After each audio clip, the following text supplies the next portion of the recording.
to discuss a paragraph, an essay from the Slonimer Rebbe, maybe two essays if we have time from the Slonimer. The Slonimer Rebbe writes a message which I want to discuss because we have the holiday of Shavuot coming up. So the Torah tells us that God spoke to Moshe Bemidbar Sinai. Vayedaber Hashem Moshe Bemidbar Sinai. God spoke to Moses in the Sinai wilderness. We had discussed this on Monday just a little bit about Turim saying the Midrash. Why was the Torah given in the wilderness? So the Slonimer starts with this passage. He says, "B'midrash darshu chazal." In the Midrash, our sages taught, "Lama b'midbar." Why was the Torah given in the wilderness? So the rabbis learned from here that the Torah was given through three elements. The Torah was given with fire, with water, and in the wilderness. There are three elements which the giving of the Torah is associated with. Of course, next Thursday night is the giving of the Torah. So ba'esh minayin, how do we know that the Torah was given with fire? Because it says, Bahar Sinai Ashan Kulo, the whole Mount Sinai was smoky. In fact, that's one of the reasons of the mountains that are associated with Mount Sinai in Saudi Arabia, that there's an old volcano on the top of Jebel Laos that they associate with Mount Sinai. Because here it says in the verse, Mount Sinai was very smoky. And how do we know the Torah was given with water? Because it says in the book of Judges, in the Song of Deborah, that the heavens dripped and the clouds dripped with water. So I mean to say that what comes forth from the heavens is the water, just like the Torah. And how do we know that the Torah was given in the wilderness? It says God spoke to Moshe Bemidbar Sinai. God spoke to Moshe in the Sinai wilderness. So alternatively, it says in Midrash, whoever does not make themselves ownerless like the wilderness is not able to acquire the Torah and wisdom. Therefore, it says the Torah was given in the Sinai wilderness. So the Slonimer says, and we're not going to go through his whole essay, I just want to say the beginning of it so we get the point. He says, first of all, we need to understand these three things. What do these three things represent? Fire. What does fire represent? What does water represent? And what does wilderness represent? Let's think about that for a moment. Does anybody know what fire represents? So he says as follows. He says that the purpose of that all of them represent on one level the foundations of impurity, and it's our responsibility as a Jew to bring the holiness into the places of impurity, and as a consequence receive the Torah. That's his idea, that all of these things are associated on the one level with impurities, and therefore when we bring Torah into it, that's our purpose in the world, to bring holiness into places that are impure and thereby transform them. How do we do that?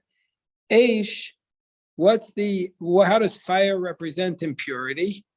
Because fire represents the drive of the evil inclination, which is overwhelming sometimes, the desire to do the wrong thing, which we know when we're doing it is the wrong thing. We even know that we're doing it is the wrong thing, but fire represents that drive.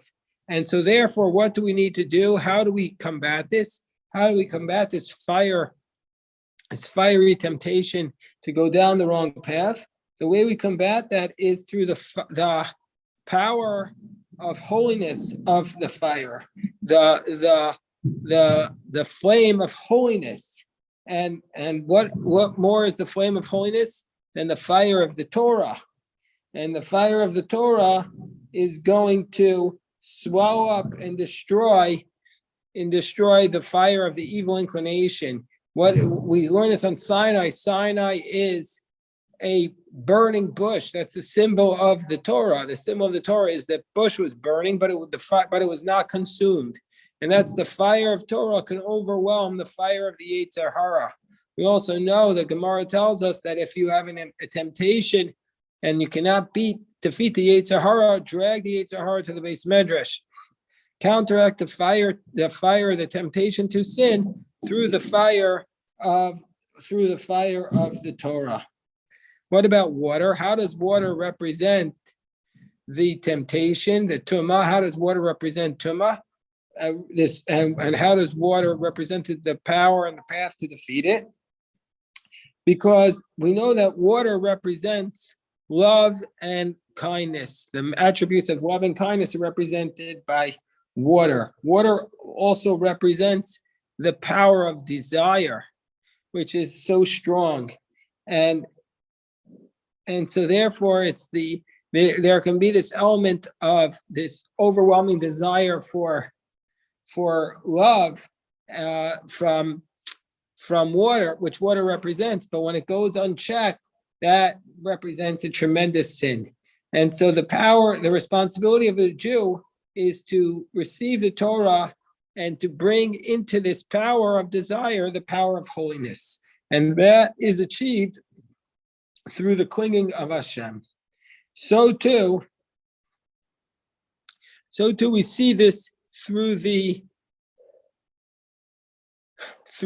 concept of the wilderness. So it says in the, like we cited, like we just cited in the Midrash,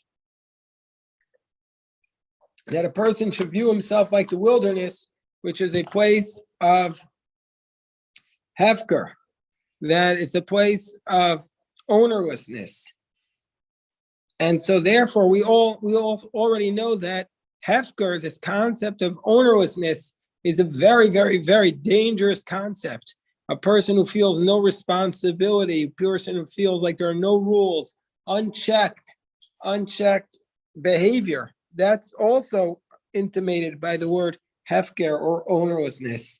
And so what we have to do is that a person has to bring himself, the Torah, into this place of the wilderness, and into this place where there are no laws. The person has to bring the limitations of the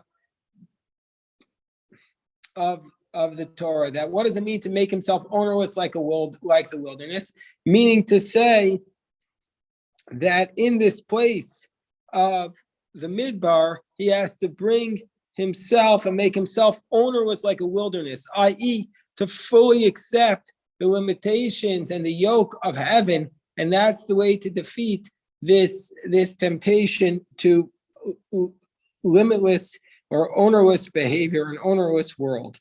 And so therefore, that's why the Torah was given through the fire, through the water, and through the wilderness. All of these elements can represent the desire for the inability to control oneself in this world. And so therefore we bring the Torah in all these places. When the Torah comes into these places, which are seemingly unchecked behavior, unchecked power, unchecked limits, that's how we're able to transform the places of confusion into places of holiness. That's the introduction of the Slonimer to this powerful concept of why the Torah was given in a wilderness. All right, well, let me just stop here for a moment, and let me stop here for a moment.